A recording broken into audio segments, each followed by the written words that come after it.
అర్ధరాత్రి చిమ్మ చీకట్లో పవర్ కూడా తీసేసి వెనిజులన్ ప్రెసిడెంట్ నికోలస్ మదురోని అమెరికా ఎత్తుకెళ్ళిపోయింది. దీని పేరు ఆపరేషన్ అబ్సల్యూట్ రిజాల్వ్. దాదాపు 30 నిమిషాల పాటు ఈ ఆపరేషన్ జరిగిందంట.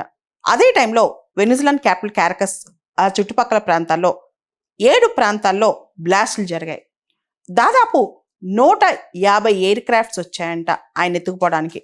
ఆ ఎయిర్ క్రాఫ్ట్స్ని F-18, F-22, F-35 fighter jets, B-1 bombers, electronic warfare planes ఇవన్నీ కూడా అకాంపనీ చేశాయంట. ఇన్ఫ్యాక్ట్ చెప్పాలంటే నికోలస్ మదురో బెడ్రూమ్లో పడుకుని నిద్రపోతున్నారంట. దాదాపు అర్ధరాత్రి 1 గంట అప్పుడు ఆయన్ని బెడ్రూమ్లోంచి లాక్కుని ఎయిర్ క్రాఫ్ట్ ఎక్కించి అక్కడి నుంచి వార్షిప్ ఎక్కించి తీసుకెళ్లిపోయారంట అమెరికాకి. ఇన్ఫ్యాక్ట్ ఈయన్ని ఎలా ఎత్తుకుపోవాలనే దాని మీద మాక్ డ్రిల్స్ దాదాపు కొన్ని నెలల నుంచి చేస్తున్నారంట. ఆయన ఇంటి లాంటి ప్యాలెస్నే ఒక మాక్ ప్యాలెస్ నిర్మించుకుని ఆయన ఎలా తీసుకెళ్ళిపోవాలని చెప్పి దాని మీద చాలా ప్లాన్స్ వేశారంట. అంతేకాదు ఆయన చెప్పులు వేసుకునే దగ్గర నుంచి ఆయన ఫుడ్ హ్యాబిట్స్ దగ్గర నుంచి అన్నీ ఆయన్ని గమనించి ఆయన్నే ఎగ్జాక్ట్గా టార్గెట్ పెట్టారంట. అంత ప్లాన్డ్గా ఈ అటాక్ జరిగిందంట. అమెరికా వాళ్ళు వెనిజులా పైన ఇలాంటి అటాక్ చేశారంట. అంటే 1 గంటకి స్టార్ట్ చేసి అరగంటలు అయిపోయింది అండ్ 3:30 అంతా క్లోజ్ కూడానంట. అంటే అంతా క్లోజ్ అయిపోయిందంట. ఆయన ఇల్లు ఏదైతే వెనిజులా అధ్యక్షుడి నికోలస్ మదురో ఉంటారో ఆయన ఇల్లు కూడా మిలిటరీ బేస్లోనే ఉందన్నమాట. దానిలోంచి ఆయన్ని ఒక ఎయిర్ క్రాఫ్ట్ అంటే స్మాల్ హెలికాప్టర్ లాంటిది ఎక్కించి అక్కడి నుంచి యుఎస్ వార్షిప్ జిమా అనే వార్షిప్ని ఎక్కించి, చాలా సీక్రెట్ వార్షిప్ అంటది, ఆంఫిబియస్ షిప్ అంటది, దాన్ని ఎక్కించి దాన్ని తీసుకుని అమెరికాకి వెళ్ళిపోయారంట. దాదాపు మనం చూస్తే కనుక గత కొన్ని మాసాలుగా వెనిజులా చుట్టుపక్కల ప్లేసెస్లో దాదాపు 15,000 అమెరికన్ ట్రూప్స్ ప్రెజెంట్ అయి ఉన్నారంట. అంతేకాదు మనం చూస్తే కనుక ఈ మధ్యకాలంలో దాదాపు 35 వెనిజులన్ షిప్స్ని అమెరికా అటాక్ చేసేసిందంట. ఒక్కొక్క షిప్పు అమెరికా కథనం ప్రకారం ఒక్కొక్క షిప్పు ఒక్కొక్క బోటు మేము ఎందుకు అటాక్ చేసామో తెలుసా? ఒక్కొక్క బోటు వల్ల 25,000 అమెరికన్స్ చనిపోవటం కానీ వాళ్ళు డ్రగ్స్ అడిక్ట్ అవటం కానీ జరుగుతుందని చెప్పారంట. అమెరికా చెప్పిన వంక ఏంటంటే ఆ షిప్స్ ద్వారా ఆ బోట్స్ ద్వారా డ్రగ్ ట్రాఫికింగ్ జరుగుతుంది అని చెప్పి వంక పెట్టారనమాట.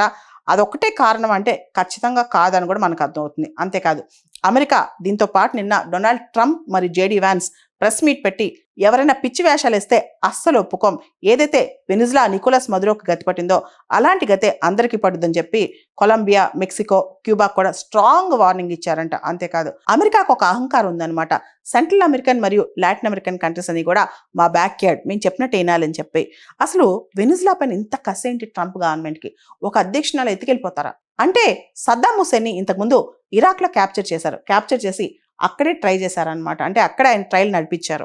అంటే ఇంతకుముందు మనం గమనిస్తే దాదాపు 35 సంవత్సరాల క్రితం పనామా ప్రెసిడెంట్ కూడా అమెరికా ఈ విధంగానే క్యాప్చర్ చేసి తీసుకెళ్ళిపోయిందంట. సో ఇది మొదటిసారి కాదు అమెరికా ఇలా చేయటం. అప్పట్లో కూడా 1990s జనవరి 3వ తారీఖే పనామా ప్రెసిడెంట్ కూడా అప్పట్లో క్యాప్చర్ చేశారంట.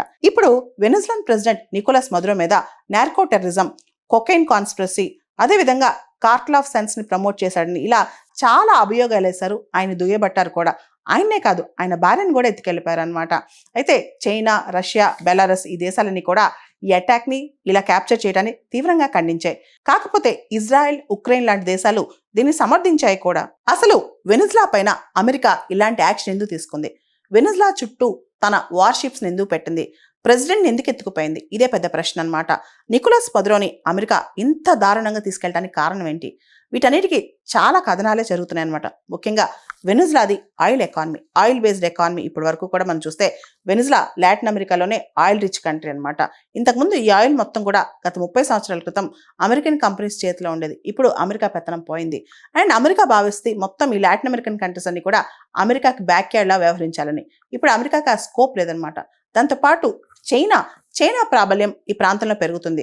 దాన్ని తగ్గించాలని అమెరికా ప్లాన్ చేస్తుంది అనమాట. వీటన్నిటికన్నా అతి ముఖ్యంగా క్రిటికల్ మినరల్స్లో కూడా అమెరికా కంట్రోల్ తెచ్చుకోవాలని ట్రై చేస్తుంది. వీటన్నిటికన్నా అతి ముఖ్యంగా వెనిజులా వల్ల అమెరికాలోకి భారీగా డ్రగ్స్ వస్తున్నాయని, వెనిజులా డ్రగ్ ట్రాఫికింగ్కి పాల్పడుతుందని, వెనిజులాలో ఇలాంటి కార్టెల్స్ బాగా తయారయ్యాయని, వెనిజులా ప్రభుత్వం దీనిపైన యాక్షన్ తీసుకోవట్లేదని అమెరికా కంటగింపుగా ఉంది.